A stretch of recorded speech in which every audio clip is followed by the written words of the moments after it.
All right, let's get sound check. Sound check. How's this sounding? It should sound good. I even brought the good mic downstairs. Sounds pretty good to me. Let's get see Farsight. Okay, sound is good. All right. Welcome everybody to CanHammer podcast episode 195. My name is not Chris. Actually, I haven't been on the podcast for a while. Yeah, you've been Yeah, I took a slacking. little break for a month when you guys were doing all those marathon 2 hour long book reviews. But I'm back, and Chris is taking a little break. His life is getting pretty busy right now, and so it's just me and Francois tonight. And we've got an interesting topic for you guys tonight. We have some statistics on secondaries from the ITC Battles app, which is pretty interesting. So we're going to go through that and spend a bit of time talking about that. Otherwise, we're just going to go through a few other bits and bobs tonight. So how are you doing, Francois? I haven't seen you in a Too long long. time. I can't even remember. Yeah. Yeah, I've been good. I've been good. Yeah, I mean, life is as usual busy, and COVID throwing a wrench in things. My son was sent home because there was a case in his classroom. Thankfully, he tested negative, but his classroom is still closed. So, virtual schooling is not ideal, but we make do. It's all right. Was the last time I saw you at the last Red Dragon thing, or was it like on a bike ride? It might have been one of those two. Yeah, I think it was on a A bike bike ride ride, in yeah, September. deep in the summer, yeah. Man, so I just saw Phil last week for like the first time. We played for the first time in a long time as well. That was kind of weird. So yeah, it's a weird life right now. For sure. I hope everyone's staying safe out there. In most places, COVID has gone crazy again, so please stay safe, and hopefully we'll get through it together. There was an interesting thread on one of the forums I'm a part of today, where people were petitioning for to get their Best in Faction ITC awards, because that's so important. Yeah. It should come with a giant asterisk In next this to it. is so important in this asterisk season that we're in. So anyway, that was kind of set off a bunch of ranting and stuff like that. Okay, so first we want to talk a little bit about hobby time. Have you been doing any hobby, man? I actually have, yeah. I had a bit of a few week period where I lost motivation because couldn't really play, and I was like, "What's the point?" But I started expanding my white scars again. As some of you know, I'm a big fan of Blade Guard, and I only had six painted, so I decided I needed to paint some more. And so what I'm doing is I'm using Indomitus captains and lieutenants and converting them very lightly because they already look like Blade Guard into Blade Guard. So for the lieutenant, I just cut off the Neovolkite pistol and then I harvest a pistol or a pointing finger hand from another model and glue that up and then snip the part of the halo that he's got on top of his backpack. And basically, that's all you got to do. It looks exactly like a Blade Guard. And I'm going to start painting some more. I want to paint at least four more to get 10, but actually, the ultimate goal is to run 15. So that's what I've been doing. All right. Well, I have admittedly not been doing much hobby. My next hobby, after I finished the second group of Venatari, and again swore never to paint more Custodes, of course. The hobby was switching to my bust, my samurai bust, and unfortunately, I'm waiting for brushes because the biggest brush I have is like a 0, and I'm not painting that bust with like a 0 brush. So I ordered some 2s and 3s, but it takes freaking forever for stuff to get here, especially now Christmas time. It's yeah, so I'm just waiting, and we'll start when it gets here probably. Question for you, Francois: what is your painting process for white scars? Because your white scars look pretty good. So, yeah, so I'm a big fan of efficiently painting to a good tabletop standard. So for my white scars, I toyed with the idea of airbrushing all sorts of gradients, starting from grays or even from like dark blues or greens, like you see some people doing on YouTube, and that just takes too much time. So what I ended up doing is a gray primer and then I airbrush a white ink on top to get me my base coat. White is tricky because it can come out chalky and thick and all that. It's not a great color to work with, as most painters know. But the white ink from Yeah. Liquitex is the one I use, but there's many. Actually, if you go slow and you do multiple So passes, good. and the trick to be efficient is to do lots of models at once without a base coat, you can get a really nice looking base coat. And after that, I do a pin wash of known oil, and I don't even bother with like gloss varnish and oil washes and all that. It's just straight out, very carefully, with good brush control, dropping some known oil in the cracks of the armor. And after that, you do all the trim and the detail and all that. And once you're done, you go back with sponge weathering to give it depth, because that's the hard part with weight. It looks flat. But you can just very carefully use a sponge. You tear a part of the kind of sponge that used to come in blister packs way back in the day when I started this hobby, and it was all metal stuff. But you can find it lots of places, and you just do a little bit of that kind of weathering, and it'll immediately give you that depth. And that last step really makes the model pop. Yeah, so Liquitex White Ink, or the specific name for it, I can't remember. I have I think it's titanium white. Yeah, I have white like or a few something. bottles over there. So I discovered this through my main man Marco Frazzoni's site, and he loves using all different kinds of medium to paint his models, oils and inks and stuff. And so the white ink is basically what I use instead of white primer now. Everything goes black, and then you zenithal or whatever you want to do with the white ink, and that's your first two steps. And it's so good, and it's actually, as Francois said, a really good substitute for white paint, basically. And it's thin enough, goes straight into my Sotar without any thinning, never clogs. Just drop it right Yeah, in it's there. like super good. So that is like a secret hobby hack, is the Liquitex White Ink. It's like so good. Just Liquitex inks in general are Yeah, pretty good. like I painted almost the whole of those Eldar jet bikers that I painted. That was like almost all inks until like the little detail process. And because they're inks, you can get optical blending. So what I do for my power weapons now is I blend a blue and the purple ink together, so it forms like a kind of, and then that's it. Like you just airbrush a bit of blue, airbrush a bit of pink. They overlap a little bit. Boom, blended. It's like super straightforward. It's inks are kind of really nice lazy man's hobby hacks. Like you're not quite gonna get as good results as if you were doing it like the Yeah. proper way, but if your goal is to have it look great efficiently, it'll do the job. Yeah. So that was my whole idea behind the Harlequin army, was to base coat it bright silver, metallic silver, and then ink over it with ink, the ink colors blending, so it would be like a prismatic blur. That was the whole like idea of it. But anyway, And then you and then I abandon abandoned that that whole project. It's over there in the shelf.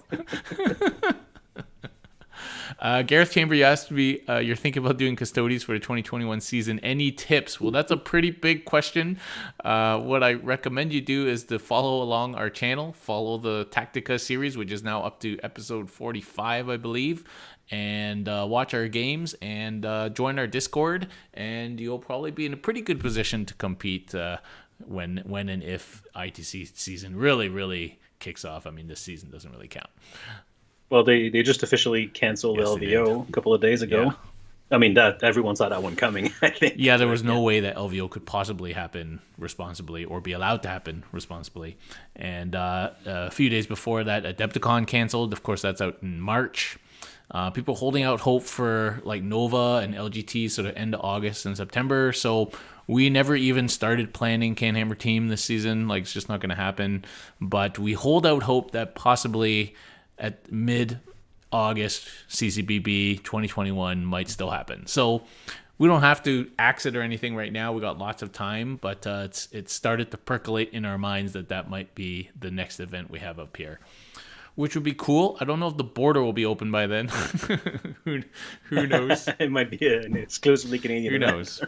So on the know, event front, so we the guys in Toronto have organized what we're calling the Ontario 40K League, And so what this is basically, a number of the guys near Toronto have been running little leagues in their areas for a while. So what they've decided to do was to run a Ontario-wide league whereby each region does its own little league, or division as we call it.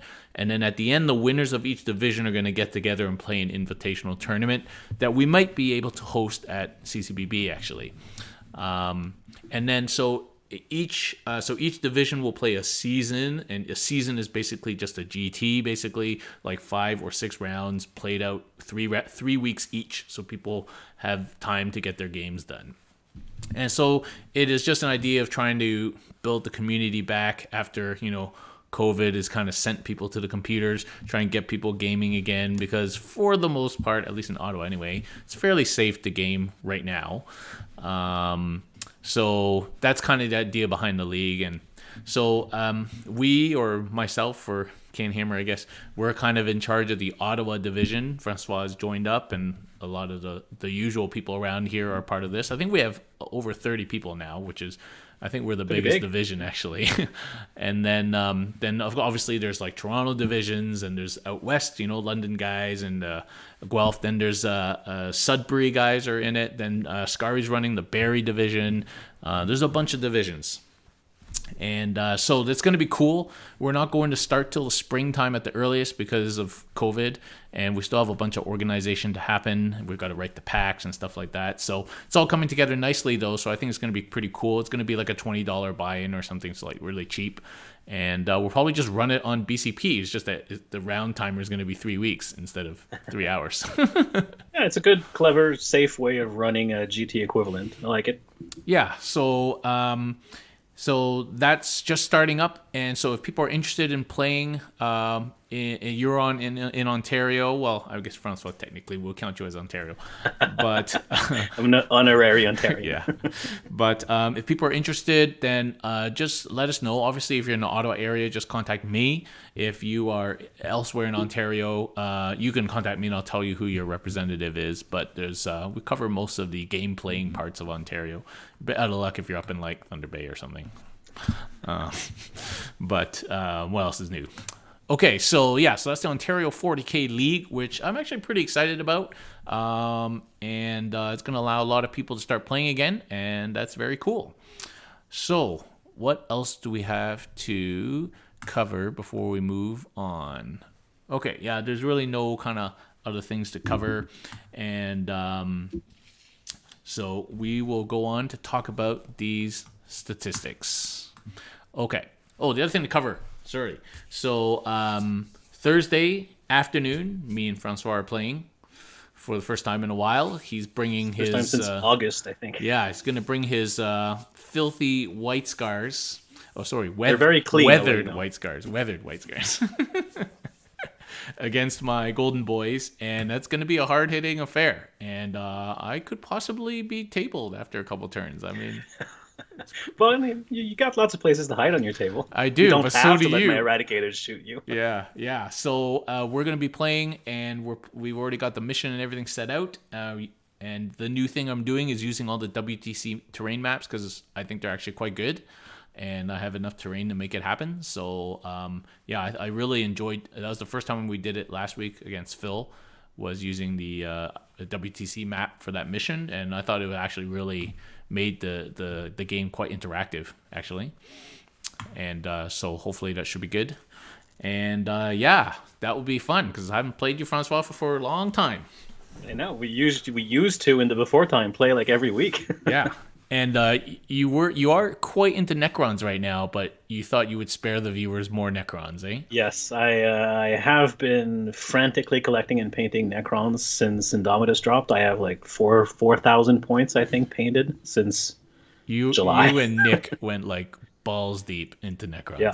But since Phil has been playing Necrons on the channel a lot, I figured I would go to my actual main competitive army, which is the White Scars. The Necrons are my side project right now. I like them a lot, but my heart is really with the Space Marines. Well, if you want to play Necrons, I'll play something else.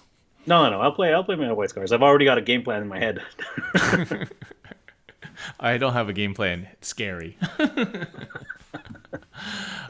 All right, cool. Okay, so let's talk about these statistics. Okay, I'm going to post up the image on the screen. So people may not be able to see my face, which is probably fine. I'll leave Francois's So, face for because for he's the anyone who's guest. listening and can't see, where Darren is talking about some statistics about secondary objectives and scoring that Goonhammer published a few days ago. Yeah, they published it, but these are basically downloaded from the ITC Battles app, which is the app that some genius made to let you track your games. And so basically, this is all about secondaries. And so, just before we delve into the numbers, I mean, so secondaries is 50% of your points total. 45 points out of the 90, not assuming your painted thing. And in old ITC, secondaries was like you need to assume everyone's getting 36 points and then fight for primary. The game is very different now. It's almost reverse. You almost assume everybody's gonna get 40 to 45 points on primary, and now you got to pick good secondaries. And if you win the primary hard, then you are definitely winning big time. So it's almost the same, different thing, and picking bad secondaries can really screw you up. It always could, but it was always like now it's like really important. So it's a very interesting shift in how the missions are and how the secondaries are. And of course, we've got a bunch of secondaries. We have the standard ones, and then we have the mission-specific ones. And now codexes are getting, 2 or 3 or 4 of their own too. So eventually, give it another 6 months, and there's going to be a whole crap ton of secondaries. And then when they release more missions, then they might change the secondaries, or they might just add, like, who knows? So it's going to become pretty messy. So the first thing I want to ask you, Francois, is, Yep. so these stats here, they're on this particular printout. It is ordered by number of average points that you get for picking that secondary. The highest of which is 11.3. Now people should remember that's out of 15. So what is your cutoff? Like, what will you decide in your mind if you're like, okay, what's the minimum I want where I can consider that as a secondary that I consider picking? Yeah, so usually my thought process goes, if I can score 8 to 10 points on a secondary, I'm really happy. Which, looking at the numbers that I'm seeing on this chart that we'll talk about in more detail in a minute, it feels like I was actually kind of right on the money of going, well, if you're maxing all your secondaries, you've already won so hard that it basically doesn't matter anymore. But in a well thought, tight game, if you can give yourself like somewhere between 25 and 30 points out of 45 on secondaries, you're probably in good shape. Assuming you get your And primaries, yeah. well, yes, of course. Yeah. So 8 to 10, eh? Yeah.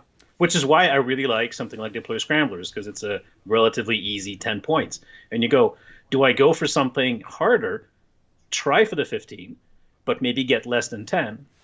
Or do I just take this one? I know I can do it because I have deep strikers and you don't have that much backfield coverage, for instance, and just get my 10, get it out of the way, and focus on something else after.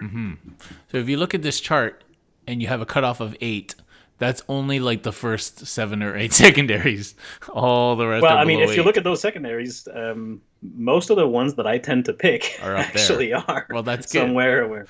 Yeah. So how many times have you actually had 15 points on a secondary?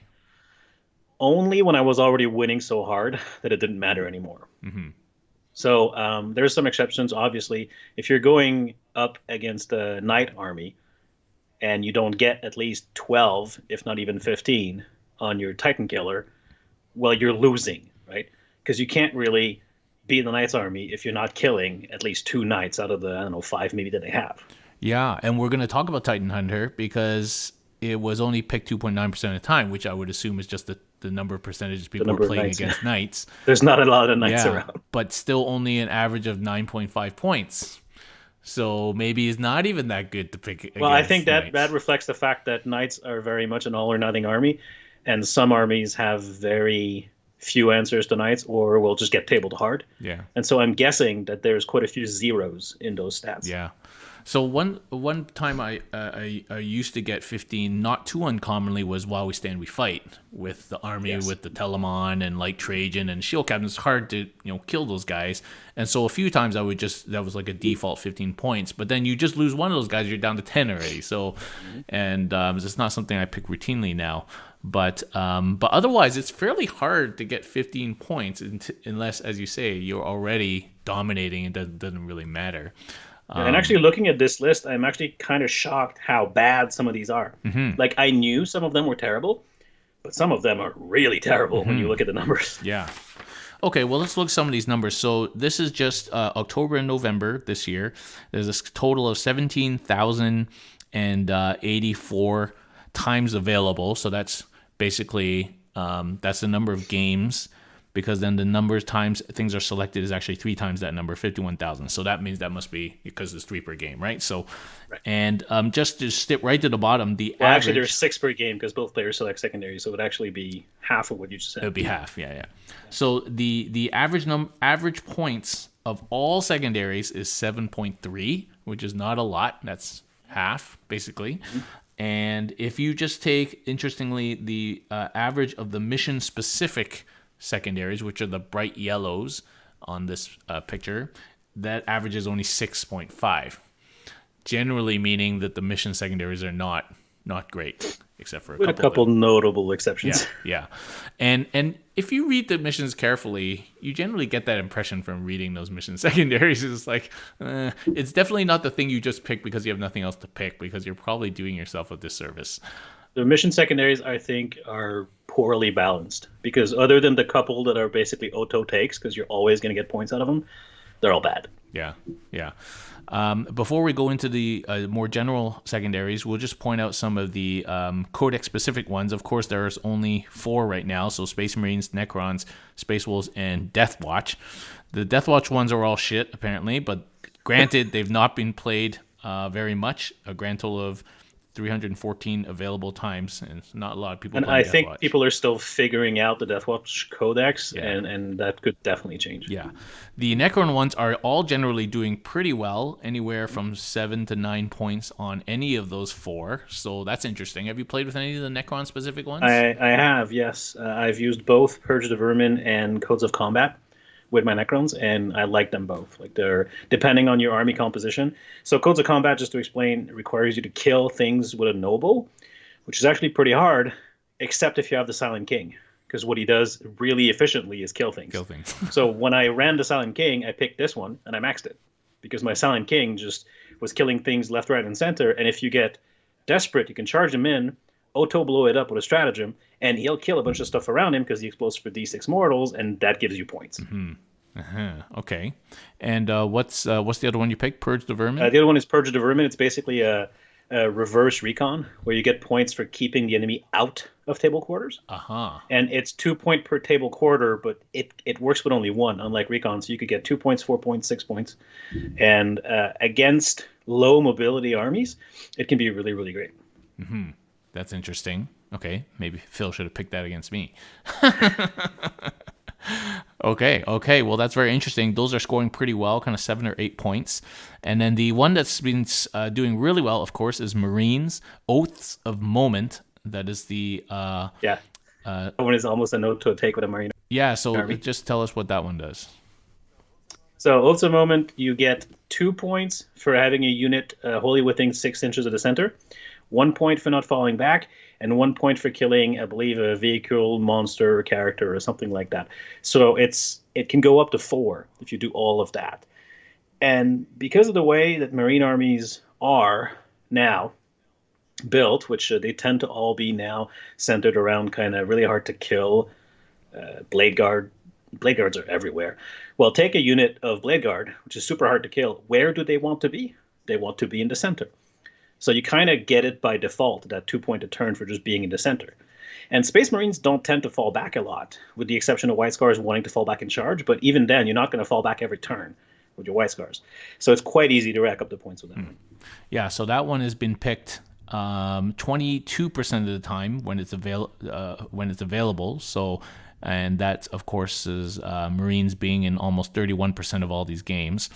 And for 9.8 average, which is the second highest on this list. So, yeah, that seems like something that's kind of goes right into your game plan without you having to go out of the way of doing anything specific to achieve it, which is the ultimate. Yeah, it depends on how your army's built, but like an army like my White Scars that is built around a big blob of Blade Guard that want to be in the middle anyway, that's kind of an easy choice. So in terms of how these games pan out, 31% of these games involved a Marine faction. 15% of them involved a Necron faction, which is really quite high. Of course, that's the new hotness, but yeah. And 30% of them, a mission-specific secondary was picked, which is also quite high, actually. Yeah. But those are kind of some more general stats there. Okay, so I parsed through some of these things, and of course you can just look at the stats, but, just looking at a bunch of numbers is not that useful, and, I'm an Asian who sucks at math, so we're trying to... And I'm an historian. You're a historian, so we're just trying to pick up some themes and threads from it. So if you think here, so which secondaries are picked the most of ones that are usually available? So we're not talking mission-specific ones. So... Engage on all fronts is by far the most commonly picked kind of a generic secondary, and almost over 2/3 of the time. Yeah, and available. Actually, it's always that is the second highest picked of all secondaries after priority targets, which is mission specific. We'll talk about that later, but it is picked very commonly, but only scores an average of 7.6 points, which still puts it in the top quarter of all secondaries. But it's below your threshold of 8. Well, I mean, I think that threshold for me is what do I need to win the game? Because it's quite possible that I'll lose the game, and the reason is because I won't have met that threshold, right? Remember that in all these stats, you've got a bunch of games where people lost quite badly. So my goal is to be competitive and win. So I'm telling myself I need to score like 8 to 10 in these secondaries to win, so I need to put myself in a position where I can. Obviously, there's going to be games where I don't, and those are the games that I'm going to lose, probably. In my experience, some people have still been caught out by the 6 inches from the center thing on the recon, because they're used to not doing that for recon, and so then they're like, shit, I get caught out. So that's that. The second most commonly picked were ones such as Scramblers and Bring It Down. Now, Bring It Down, obviously, maybe that goes to high vehicle meta. People are obviously, if there's no vehicles in the meta, you're not going to have people picking Bring It Down. But that's scoring pretty well when you do pick it, 32% of the time, scoring 9.1 points. And Scramblers, which is a lot of people actually will make their list on purpose to score Scramblers. Still only picked a third of the time, though, and scoring only 7 points. Obviously, that's an average because you can only score 10. Right. Well, 7 out of 10 is pretty good. Yeah. So, Scramblers, obviously, it's a 0 or a 10. Like, you don't get half points. So, with Scramblers, you got to be real careful when you actually choose it, because some armies just have enough bodies for the other player, if he's savvy enough, to just go, okay, you're not getting those 10 because I'm just going to make sure you never come into my zone.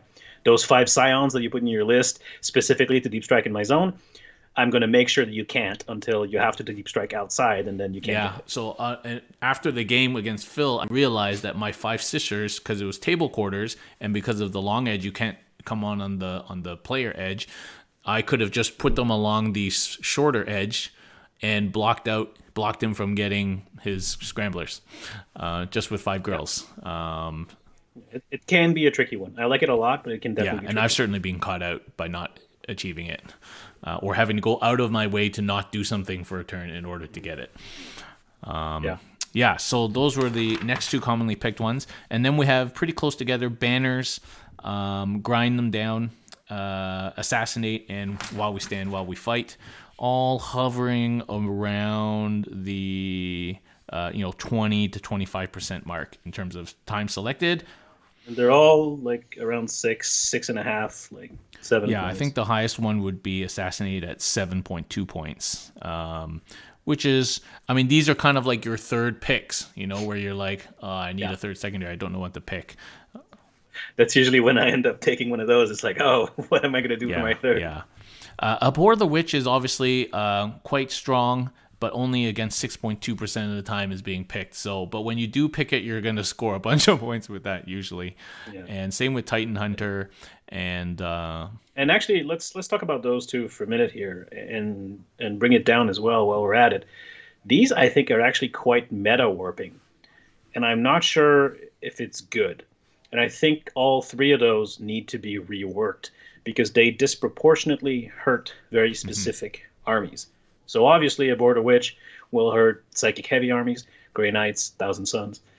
And so that if you're playing one of those armies, immediately you know you're giving up a really high scoring secondary right away just by using your own army. You can't do anything about it. For Titan Hunter, same thing. Knights are already not in a great place. And I think 10 points for killing one is too much. It should be, I don't know, 7 and then 11 and then 15 or something like that. Then bring it down, same thing. Like a mechanized guard army, and again, guard is in a pretty bad place. I'm using armies that I own as examples. Guard is already in a bad place. And mechanized guard, which is the fun way to play guard, the fluffy way to play guard, gets hurt disproportionately by that secondary. So I'm not a fan of those three in particular. Yeah, the Abhor the Witch Assassinate combo, because they both punish psychic characters, is just nasty. And I mean, some of the stats here must represent that 6.2% of the time when it's Abhor Assassinate together, and you're just giving up crazy secondary points just for killing one model, right? And Abhor the Witch, the ability to take it means that people like us don't run psychers, right? Because otherwise we can't do that secondary, and it's such a farm against those matchups. That's why I don't have a psyker in my White Scars army, even though the White Scars psychic discipline is actually quite good, is because if I run into someone running Thousand Suns or Grey Knights, or even some versions of Death Guard that sometimes have lots of psychers, I can't take it. Yeah. So like that's big incentive, right? Because you can so farm those points if you get those matchups. That one in particular is really meta warping. I think it needs to be redone completely.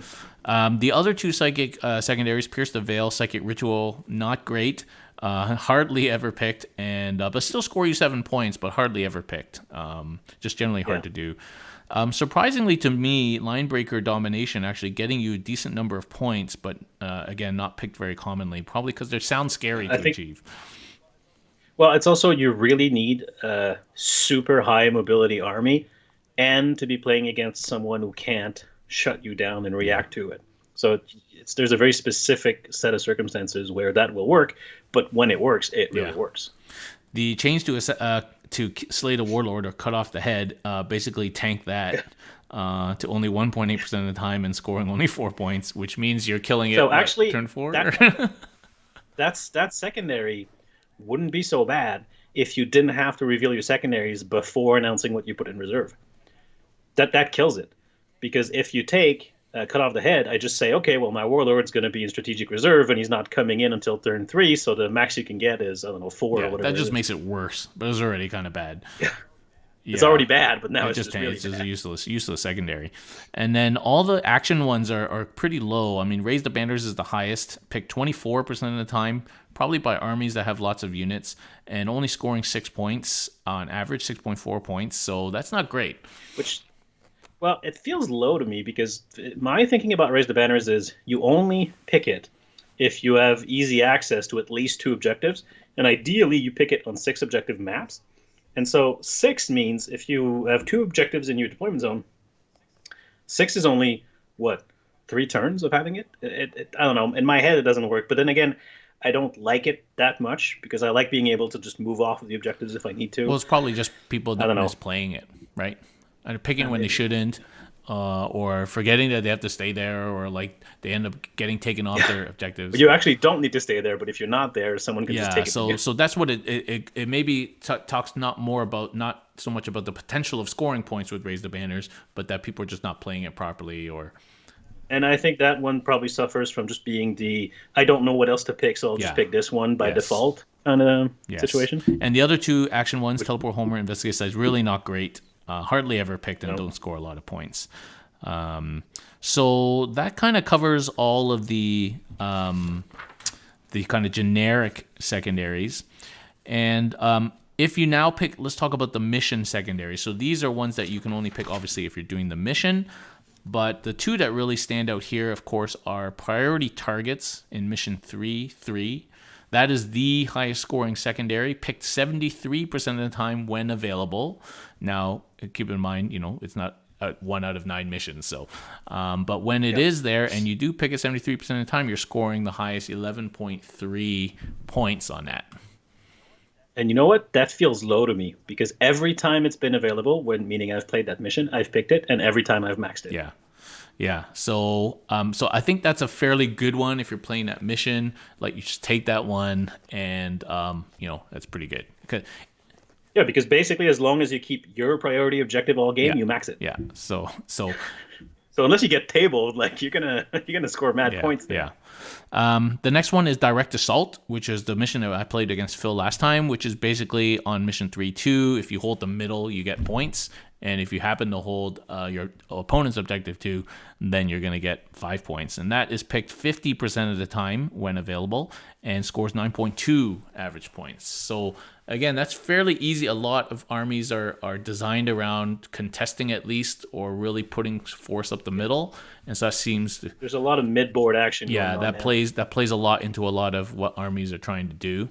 And I believe you only need to control it at the end of your player turn. It's not even end of battle round, so that makes it fairly easy. That was a simple one for Phil because he's got like quadruple obsec warriors that don't die. You just kind of well, even if he didn't, he just outnumbers you. Yeah, just stick them on there and it's his, right? Like he actually made a mistake at the end by veiling his unit off the objective, because then even though he held my objective, you have to hold both to get the 5 points, not just mine. Yes.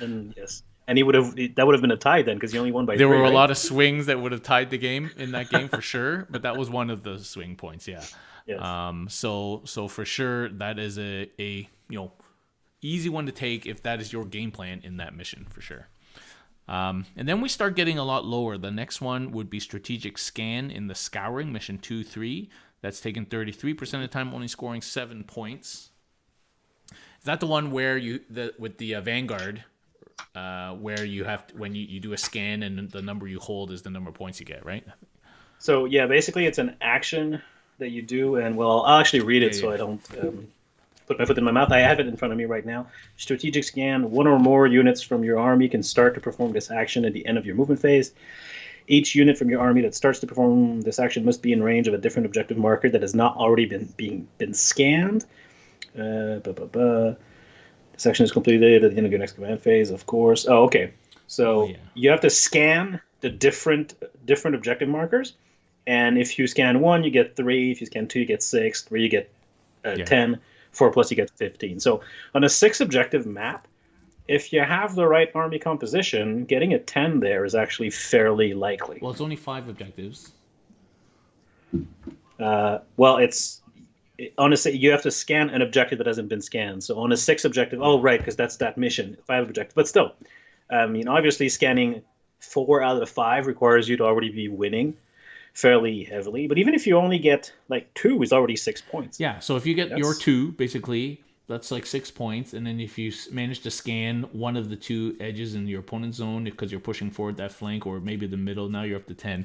It's not too bad. I think that's probably why it's up there in terms of mission specific. And keep in mind that it says 1 or more units from your army can start to perform this action, so you could actually scan multiple objectives in the same and kind of get it over with, right? Yeah. Okay, that's pretty cool. I've actually never taken it, but now that I read it again, I think it might be worth thinking about. Yeah. Okay. So the next one is Vital Ground, which is Vision 2-2. That's 45% of the time it's taken. So it's like the 3rd highest objective out of all secondaries taken. And it scores only 6.7 points, though. So this is the one where you're on Hammer and Anvil, and you got only 4 objectives. And 2 no man's land and 1 in each. And you have to hold your opponents for more points, or the 2 is like Borderlands in AOS. You have to hold the 2 no man's lands, ones for 2 points or something like that. And the 2 points is to a maximum of 7. So if you're only You holding can only get the middle 7. ones, you And max that's out at probably 7. what most people end Then up just getting, right? yeah, that makes sense. Because holding your opponents, again, this is one of those you're probably already winning the game at that point. Yeah, because the average is 6.7, so most people are probably just holding the 2 in the middle and taking the 7 points. It's amazing it's picked so often though, 45% of the time. Yeah, I am actually not a fan of that one. When I've played that mission, I've never ended up taking the mission specific objective. Maybe I need to try it to see if in practice it works better than it seems like it would in my mind. All right. So the next one is I don't think I've ever taken is retrieval mission, minimize losses, and Yeah, so this is that the one one is where you just have to pretty. not die and you get points, but it's kind of hard to do. It's kind of hard. So this is one of those. Well, if you're getting your points, you've Yeah, already like won. if you're, so actually like I should take this against certain armies because like even against Phil, I only lost 1 unit the whole game. That's true. Against low killing power armies, like some Necron builds are actually quite resilient, but they don't have much killing power. That's a good one to take for you for your Yeah, that's like studies. 15 points right there. But of course, we weren't playing that Yeah. mission. But it's hard to like, it's kind of hard to figure that out before the game. You know, Yeah. it's just very difficult, and it's only picked 7% of the time. So, anyway, so the next one, This is this is also one of those where you're giving your opponent ways to interact with your secondaries, meaning they can make a push to kill an extra unit to bump you down to the next quarter. Like I prefer taking stuff that I mostly have control over. yeah. So the next one is Vital Intelligence Mission 1-3. That was actually picked almost 40% of the time, achieving only 6 points on average. This is an action that only completes at the end of your next command phase, which I guess is what makes it really hard. Um, And you score the number of victory points equal to the number of yeah, objectives you hold. And given that it's a 6 objective map, it actually can pay it off. can if you can hold them all. I've Yeah, never and used it. the objectives are spread out right across the longest dimension of the field. So it can be quite difficult. I hate that mission. I know. Yeah. And then the last three are surround them, overrun and raise are all very poor, picked Terrible. very Yes. infrequently and score hardly any points. And yeah, they're generally bad. The raise one Yeah, is the mission secondaries are the all raise over. one is very tempting to take, but surprisingly hard to achieve. So yeah, so don't take those. Okay. I think you know what I'll say. We seem to be like bashing a lot of these. I actually quite like the way that secondaries were implemented by GW in Ninth Edition. Obviously, they need work, and I'm fully expecting that next chapter approved, we get a new tournament pack and we get reworked secondaries. But as a whole, as a concept, I like it. Well, they already got reworked from the original opening of Ninth to the chapter approved book, right? Like the Right, cut off the because head got the changed, like so stuff already got changed. So I think every time we see a chapter approved book, do you think they're going to sweep all these aside with and whole new secondaries, or you think they're just going to modify them? my gut feeling would be that they're going to simply rework them, and that so they'll still be in a Board of Witch, but it'll be maybe slightly less punishing or something like that. Yeah, I think they're going to keep most of them, rework some of them, and some will just completely go and be replaced by new ones. Yeah, I think that's probably what's going to happen. I don't know for sure, though, of course. I am getting concerned about the book specific ones, I will say. You think they're too good? I think they're no. See, it's I think they're too all over the place. So some books will end up with great secondaries, like Oath to Moment for Space Marines is, and what the Necron ones seem to be from this data set. And some books will end up with terrible specific secondaries, like Death Watch appears to have right now. So again, with the caveat that the Death Watch sample is so small that it could be just skewed. Yeah. Um, but if we end up in a situation where you've got the haves and have-nots of codex specific secondaries, that will warp the meta quite heavily. And I don't want to get into a situation where Maelstrom was for a while last edition, where some armies add army specific Maelstrom cards that were just stupidly good, and some armies add Maelstrom cards that were worse than useless. Right? Yeah. I don't want to Well, get then there. I don't want to get into a world where tournament organizers have to, again, house rule, we're not using Yeah, these. and that's already happened, right? So the WTC has already said nobody uses their codex specific. In the same way that they ruled that nobody uses their codex specific Maelstrom cards back in the day. You know, you had to use the generic ones. So I mean, it's already happening, and that's only with like 3 or 4 books out. So And when you think about it, we're already in a world of haves and have-nots. Literally, the ones who have them and the ones who don't. Like Tyranids don't have them because they don't have a codex yet. And you know, there's always a strong push to standardize things in tournament play anyway. You know, standardize terrain layouts, standardize missions, blah blah blah. And so this just another form of standardizing. So why should you have good objectives and you don't just because somebody gave them to you? You know, like. Yeah, it's a topic of conversation really, and it's too early really to say because as you said, Deathwatch just came out, and and there's only 4 books that have them out of the whatever 18, 19 books or whatever. So There's also a lot fewer games being played these days yeah, because of COVID. so we have to take all that with a grain of salt right now, but it's definitely something to keep an eye on because the potential is there to cause problems. Should we play without them when we play on Thursday? Because if I don't take Oats a Moment, people are going to watch the stream and go, "Why did this idiot not take Oats a Moment?" But we could agree that since your book is not out, I shouldn't take my codex specific secondaries. I'd be okay with that. We just need to Yeah, talk about I don't care. You can take it. That's part of We'll flip a playing coin. against Marines right now. Anyway, so because Oats a Moment I would take probably. yeah, go for it. I'm just gonna meet you in the middle, and we're just gonna fight each other. That's true. Blade Guard versus Terminators. The first one to charge wins. Yeah. So okay. So overall, this is an interesting set of statistics. I would actually like statistics on primary too. Like I like to know how often are people kind of maxing or 40 to 45 points on primary. Like is it as common as So we those think? statistics are out there. I've listened to the Falcon on Mm-hmm. podcasts talk about those numbers for an older data set. The issue again with that older data set was number of games played, COVID, and all that. Those numbers are out there, and when we see them, perhaps we can talk about them in a podcast in the future. Yeah, yeah. All right. So George says GW is already slipping in the codex schedule. BA, DG were supposed to be out. Yeah, well, BA is out. Death Guard is a shipping yeah, issue. shipping issue, COVID, and Christmas, and yeah. Like I just wanted to get some paper towel from Amazon. It won't get here till February. Okay, so Yeah, Amazon is really strange. It depends if they have your stuff in the local warehouse because some of the stuff I've ordered recently comes the next day with Prime, and some of the stuff it's like even with Prime it's a week or 10 so this days. is Amazon Prime, just some bounty paper towel, and not till February. So I don't. Go to the grocery store like a normal human being. I know, but I don't want to leave my house. So, but yeah, so there's issues with that, but otherwise it's fairly on time. And Jonathan Palermo says, could they release strats in White Dwarf for most armies to tie people over? I would seriously not like that actually, because I don't want to have to buy White Dwarfs for rules. I'm sorry. I think that's the worst thing they could possibly do with the app and everything is to freaking publish things in a magazine.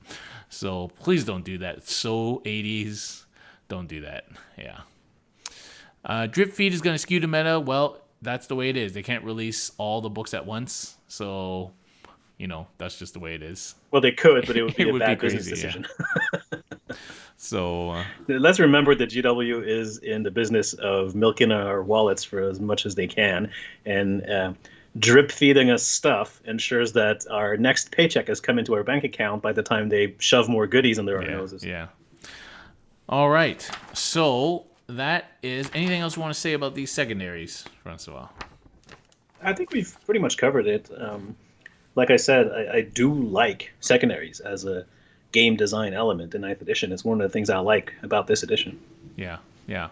And that's the bit that they stole from the ITC, obviously, well, from most of the tournament formats. But that, you know what? That's a good thing. They saw a rule set that was competing with their rule set because that's what it was. Saw that it worked and that people liked it, and they went, instead of being like old GW would have been, like I'm talking 10 years ago, where they would have stubbornly went, no, our way is the best. You guys don't know the game, and refused to incorporate it. Now they're actually in a dialogue with the player base. I think it's great. Yeah. No, it's good. It's good for sure. And we've got people with their ears to GW in the TO forum, so stuff can sort of feedback through there. We've got app developers in the TO forum asking people to send in their bug reports on Facebook. And so it's a new world of responsiveness. So I have a bug report for you. My army builder doesn't work yet. I can't remember what the schedule was for that, actually. They said August. I believe my Land Raider still has 9+ wounds. I think most of the typos in the app actually did get fixed. It's the army builder was a pretty core component of why they were selling that app. It's still not there. And I understand it's a complicated thing to do an app builder, but for a company with the market cap of GW, you would think that they would have hired more and more competent coders. There's no excuse. No excuse. Or like the stock of GW has gone up like 100% in the last year. But the person whose head should roll is the person who okayed that to go live. Correct. Yes, it's not the fault of the poor, overworked coder who got told to deliver something that was unfeasible. It's the person who asked for the impossible who's to blame. Like the person who actually supposedly had read it and said, yeah, this is fine. That's the person that needs to go. But we'll get it eventually. Maybe it'll be a Christmas present. Who knows? I'm not holding my breath at this point. So interestingly, DG was supposed to be next week or something, I guess. They don't normally release books so close to Christmas. Their whole release schedule clearly was going away. So normally there's no books around Christmas time, from Black Friday through to Christmas. They're just trying to sell those battle boxes and stuff. So, well, they also announced the battle boxes really late this year. Yeah, and they sold out instantly, so they didn't make too many. Yeah, they did, and people are scalping that shit now. Nasty people. I think I may have a Necron box on the way, but it's still unclear. So you still need more Necrons? No, I don't need more Necrons, but I wanted more Necrons. Oh, man. You know what? You got to... Maybe next time we play, not Thursday, you got to bring Necrons, but with some of these other models that we've not seen, like the weird destroyers and the weird, walking dudes. Has Phil played as Silent King against you? No, because he says he hasn't painted it, so he doesn't want to bring it. Oh, my Silent King is painted, and I actually quite like playing with it. Yeah. It's a good model. I like the rules. The one issue it has is if you have a meta with a lot of, eradicators, but a lot of Meltas, like Chris's sisters would be a bad matchup, or eradicators would be a bad matchup. But if you're not up against a ton of Meltas, that model is definitely worth its points. Maybe I'll bring up my 9+ wounds Land Raider. Yeah, we could have a battle of the centerpieces. I also have a Void Dragon painted. I know it's not quite as good as a Nightbringer, but it's still pretty good. All right, yeah. So we'll definitely have to set up a Necron, like other new models, just so we can see those on the table. Because that whatever Voidbringer or Void Chamber or whatever. Void Dragon. He's basically just a Necron version of Nagash, right?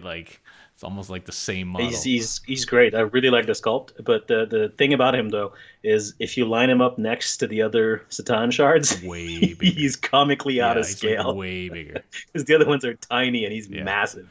So Phil uses, of course, my old Morngul model for his Satan, which is interesting because that's way bigger. But it's okay. Yeah, I have a Shard of the Nightbringer, and it's surprisingly small. Easier to target them then. Yeah, that's true. It's modeling for disadvantage to use the Morgul.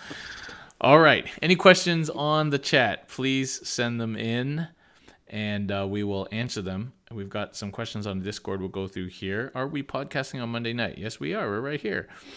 Can Unleash the Lions help cover weakness of having too little units to do raise banners and engage? That's an interesting question. And Francois, you can chime in here. Have I ever unleashed against you? I don't think I have. Nope. So I've never. So in theory, I'm not a Custodies expert, but let me give you my gut feeling as a layman. I've played against them a lot. My instinct would be yes, with a caveat. So yes, you can split them off into table quarters and score these things easier, but you're also hurting yourself because there's so many great buffs that you can put on that unit, and if they're all on a unit, they all get the buff. Yeah. The argument is that now you have like 20 units, so fine.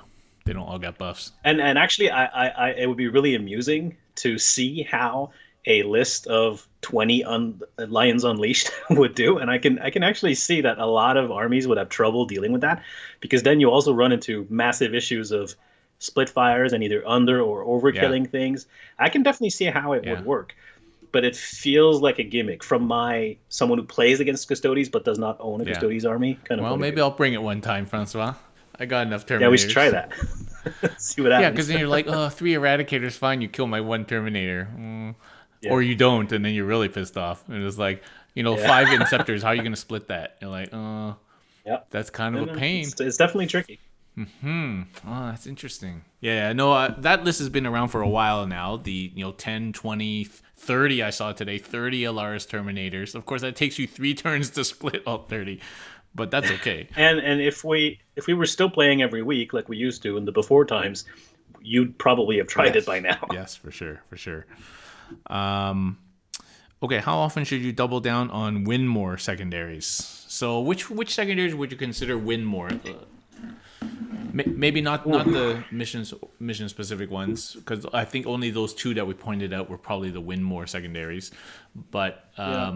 So I think a lot of those secondaries, it's not that they're necessarily win more secondaries. Is once you get past that threshold that I was talking about of 8 to 10 points, if you're maxing them, then you're in win more territory. like you're already Now, winning. yeah, exactly. And I think depending on the opponent, something like Assassinate can be one of those. Because if I look at your army and I see, okay, you have 4 or 5 characters, so I'm going to take Assassinate. But often, the only way that I'm going to get to those characters is if I've Winning, already yeah. beat you. So that can be a win more secondary. But if you're playing, I don't know, a Gene Stealer cult army that has a lot of these small, squishy support characters, then it's not a win more secondary, right? It's something that you Yeah. should take and can make you Yeah, I competitive. think domination is a win more because by definition you are dominating the objectives.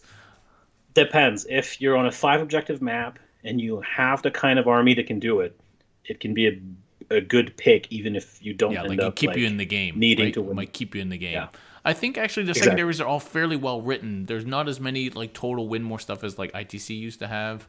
A lot of the secondaries are, yeah, obviously if you pick them and you're winning, then you're going to score more points on them, but that doesn't make them a win more. Whereas if you're Exactly. behind and you play well to the secondaries, they can get you back in the game or even give you the long-term victory, like things like recon. So you start scoring 3 by the turn 4, turn 5, and that kind of puts you ahead, right? Like Custodes does that a lot. We don't score a lot in the start, but then as we start to dominate the table at the end, that's when we score more points for those secondaries. Yeah, and in fact, trying to go for the 15 on something like that is often a trap. With Engage on All Fronts, it's perfectly fine to get a 0 or a 2 turn 1 if it keeps you from overextending and then getting crushed with the Yeah, countercharge. yeah, and so that's really the skill in playing a secondary like Engage All Fronts. It's like, sorry, I keep saying recon. It's when to go for it and when it's not wise. So I think actually, as you said, they did a pretty decent job with the secondaries. Not a lot of win Yeah, there's wars. definitely tweaks that needs to be made for some of the over good ones and some of the terrible ones. That they could bring them closer together so that you'd see a wider variety of stuff that people take. But that will come, I think, with iteration and tweaks and just watching people play. Okay, there's another question, kind of more Custodes focused again, but on secondary. So with now, you can have a large group of sword and board guardians who are obnoxiously hard to kill. Yeah. Is it worth taking an Inquisitor to do psychic ritual, just hiding behind a line of shield guards? Sure, but what's the secondary where you don't need to do the psychic? You just have to hold the middle. Isn't there one of those? I can't remember now. Well, It's one of some the mission-specific mission-specific ones ones. are. But actually, when Custodes get their book, I wouldn't be surprised to see them get something similar to Oath's a Moment. Yeah, it could be a while, but yeah, I mean, sure. Like if you're gonna, you have to be careful about building too much into achieving weird secondaries, right? Like it's like if that's the only reason you're spending like 80 points on Inquisitor, then And then you run into an army that just has a lot of yeah. denies and Like a shuts you freaking down. Vindicare, just like so. Okay, so perfect example is my game against Will Paul at the last RTT. I denied his psychic ritual. He did not get points on it, and I'm a Custodes army. I had no psychers. Through a combination of strats and a couple of cheeky Sisters of Silence ranges, and very crappy rolling on his part. I mean, what's that? Like a 4 or a 5 warp charge? Yeah, It's it's a like 4. literally nothing, right? I denied him getting psychic ritual, which is hard to believe. Plus, it locks you out of a board of witch. Yeah. So yeah, I'd rather abhor those guys and not worry about psychic ritual at all. Okay. What are our worst secondaries? Okay, well, I'm going to name some bad secondaries for Custodes, and you can name some bad secondaries for an army of your choosing. Oh, I already know which one I'm going to pick. So, actually, I think that While We Stand, While We Fight is a trap for Custodes, and so that's why I stopped taking it. Remember, I used to always take it, right? When we first started playing ninth, and I would score 15 if I got lucky, maybe 10, and if the game wasn't going well, I wouldn't score any. And it's because it changes the way you play those characters, and probably not the way you want to play them, and because you always have to keep in mind. And the number of times I threw my shield captain away, and he would die because that's kind of just what he does, and then I'll be like, oh shit, I forgot he's worth 5 points. It's like, or on the flip side, you play him too conservatively because you want to save those 5 points, but then he has no impact on the game. Yeah, so I would say that that's actually maybe a trap for Custodes. While We Stand, While We Fight. Obviously, we're not good at doing things like Linebreaker unless you build specifically to drop stuff in the other end. Even Scramblers, like now that we got Venatari, it's a little bit easier, but it's still not a done deal for us to easily get Scramblers unless you're spending CP to infiltrate Sisters on purpose to do Scramblers. So, so those are some ones that maybe are traps. Obviously, Thin the Ranks is probably a trap for every single army. That's just like a really bad secondary. It's just really bad. I considered picking it against Phil for funsies because, if all his guys reanimating, that's extra points. Yeah. And so then you have to do math and keep track. I know. And I was like, oh, I can't be bothered to keep up with this. But so let's see. I must have killed like 60 or 70 warriors, even though I only killed 2 of his units because they all kept freaking coming back. So I probably would have got about 9, maybe 10 points. Which is pretty good. On that secondary if I had taken it just because of the shit keep coming back. But that's bad. So obviously Custodes can't do any of the psychic ones, nor do I think it's worth bringing a psyker just to do the psychic ones. And I really try and stay away from action secondaries if I can, because I have few enough units as it is. I don't want units not doing anything. But some things like Scramblers, obviously, because first turn nobody's doing anything anyway. Scramble, moving up the board, second turn, scramble, and then you just got to figure out how to get that last Scrambler. So yeah, how about you, Francois? So I'm going to pick on a Marine specific one, and unfortunately, I don't. My Marine Codex is all the way over there, and I'm not going to get up and get it. But I'll explain the gist of it, and it's someone that no one should ever take. It's called Codex Warfare, and it's the one where you have to kill an enemy unit while your army is in a specific doctrine for points. And so to max it out, you would need to kill 15 enemy units, and 5 of them would have to be killed in like the Dev Doctrine, 5 in the Assault Doctrine, 5 in the Tactical Doctrine. It's basically impossible to max, but beyond impossible to max, it's really, really hard to score more than a few points on it. And with these stats that we have, it's not surprising to me that it was taken a whopping 1.1% of the time that it was available. But also, I'm kind of amazed that people scored on average when they took it 5 points, because that seems like, but I guess 5 points is something you can reliably do, because that means you killed 2 units in Dev Doctrine and 2 in Tactical and 1 in Assault. But it's just such bad design, that one.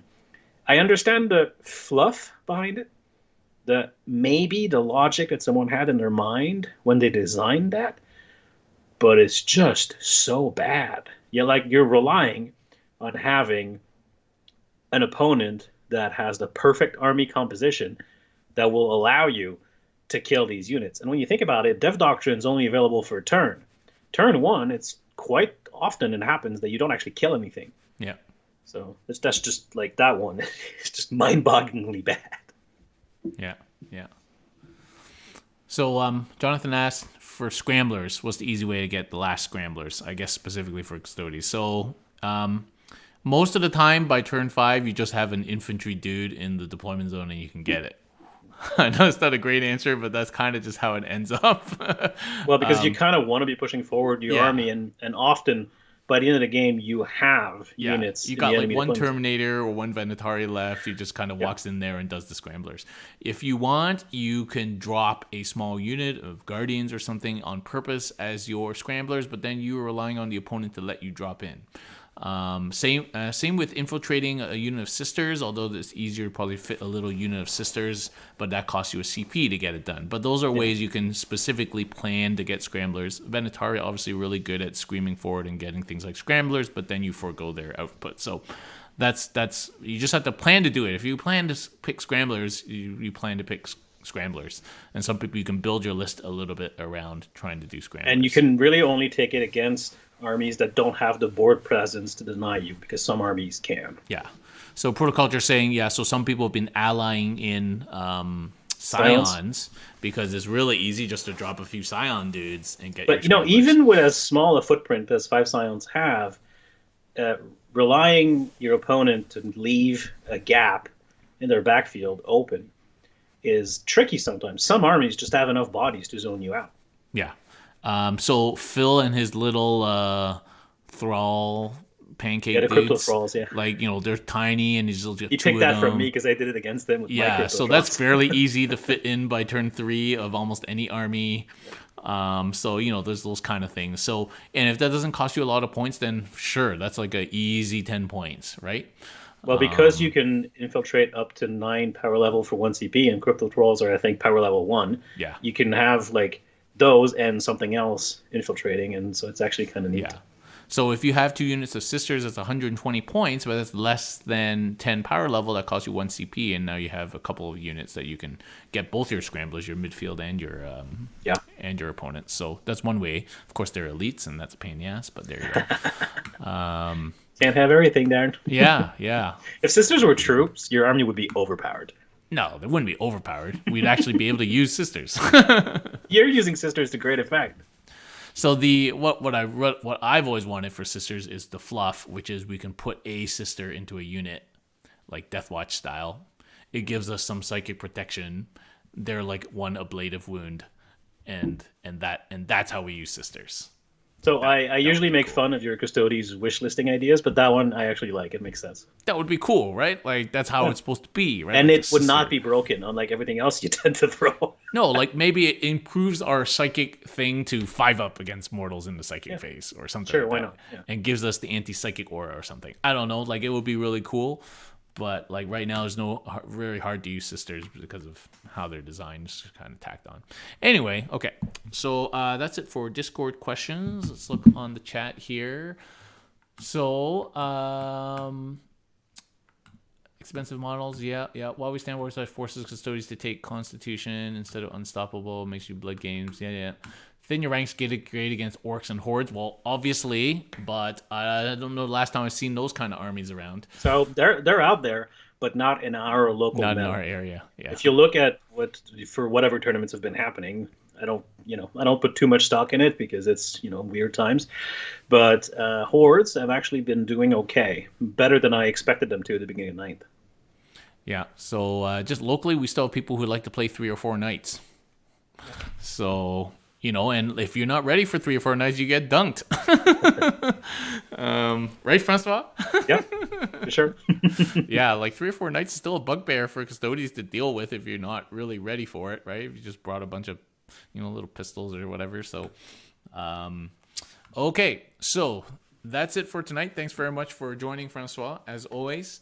And always, thank you a very pleasure. much for watching, everybody. Please follow, subscribe, watch, and support. Join the Discord. Consider Patreon, all the usual things. Shout out to Dan at Red Dragon, Dan and Dylan. Thanks for supporting us, guys. And we will see you guys Dayhammer Thursday, 1 p.m. around there. It's Dayhammer, so sometimes we're a bit late or whatever. And for game. And we'll see you guys on Thursday. So thanks very much for watching, everybody. Good night.